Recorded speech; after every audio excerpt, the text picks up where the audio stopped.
रूही को जान से मारने के लिए नाहर की दादी ने बनाया फिर से एक नया प्लान। जी हाँ दोस्तों, आप सभी की फेवरेट सीरियल मनसुंदर में आ चुका है बहुत ही बड़ा ट्विस्ट। यहाँ पर जब नाहर काम करने के लिए बाहर चला जाता है और रूही कुछ काम करने लगती है, तभी नाहर की दादी भेष बदलकर रूही के घर में आ जाती है और वहाँ पर उसके गैस सिलेंडर के पाइप को काट देती है, जिसके बाद वहाँ गैस लीक होने लगती है और वहाँ दादी स्प्रे कर देती है जिससे कि रूही को गैस की बदबू ना लगे और कहती है कि अब रूही का खेल हमेशा हमेशा के लिए मैं ख़त्म करके ही रहूँगी। जी हाँ दोस्तों, लेकिन यहाँ पर जब रूही गैस को जलाने के लिए माचिस जलाती है तो होता है कुछ ऐसा जिससे देखकर आप सभी के होश उड़ जाएंगे। जी हाँ दोस्तों, लेकिन वहाँ पर नाहर को यह महसूस होने लगता है कि आखिर मेरी रूही का दिया हुआ ब्रेसलेट कैसे टूट गया, कहीं मेरी रूही कहीं बहुत बड़े खतरे में तो नहीं है। लेकिन यहाँ पर नाहर को नहीं पता होता है कि उसकी दादी रूही के खिलाफ फिर से चलने वाली है बहुत बड़ी चाल। इस बार तो वह रूही को हमेशा हमेशा के लिए इस दुनिया से बाहर फेंकना चाहती है और वह चाहती है कि अब नाहर की ज़िंदगी से रूही हमेशा के लिए चली जाए। लेकिन यहाँ पर क्या आप सभी को लगता है कि रूही दादी की चाल से बच पाएगी? और जब रूही काम करने के लिए साड़ी की दुकान पर जाती है, तब वहाँ पर भी नाहर की दादी रूही को परेशान करने के लिए उस पर चोरी का इल्ज़ाम लगा देती है और उसे काम से निकलवाना चाहती है। लेकिन वहाँ पर जब एक लेडी साड़ी खरीद रही होती है, वह सब कुछ वीडियो रिकॉर्ड कर लेती है और वह कहती है कि यह लड़की चोर नहीं हो सकती क्योंकि यह बहुत ही अच्छी लड़की है। और वह अपनी वीडियो में कहती है कि मैंने जो रील बनाई थी उसमें देखिए आप कि किस तरह यह औरत ही चोरी करके उसके ऊपर इल्ज़ाम लगा रही है और इसने खुद ही अपना कंगन उस साड़ी के अंदर रखा था और यह इस लड़की पर इल्ज़ाम लगा रही है। तभी वह वीडियो दिखाती है दुकानदार को और तभी दुकानदार समझ जाता है कि यह लेडीज़ झूठ बोल रही है और इस लड़की पर आरोप लगा रही है। तभी वह वहाँ से भाग जाती है और रूही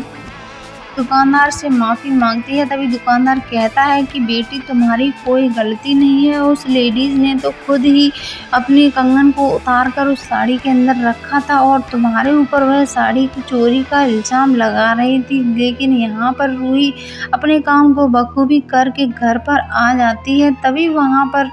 नाहर भी अपने काम को करके आ जाता है और जब नाहर रूही से कहता है कि रूही आज का दिन तुम्हारा कैसा गया, तभी रूही कहती है कि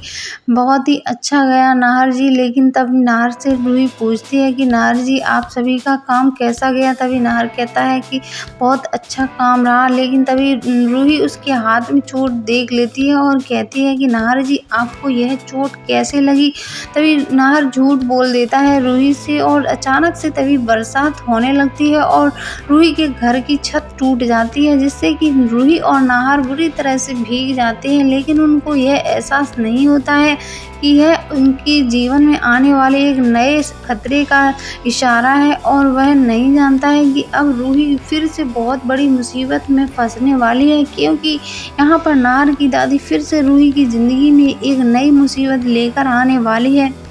दोस्तों, आप सभी को क्या लगता है कि नाहर अब रूही को बचा पाएगा दादी के इस खतरनाक प्लान से?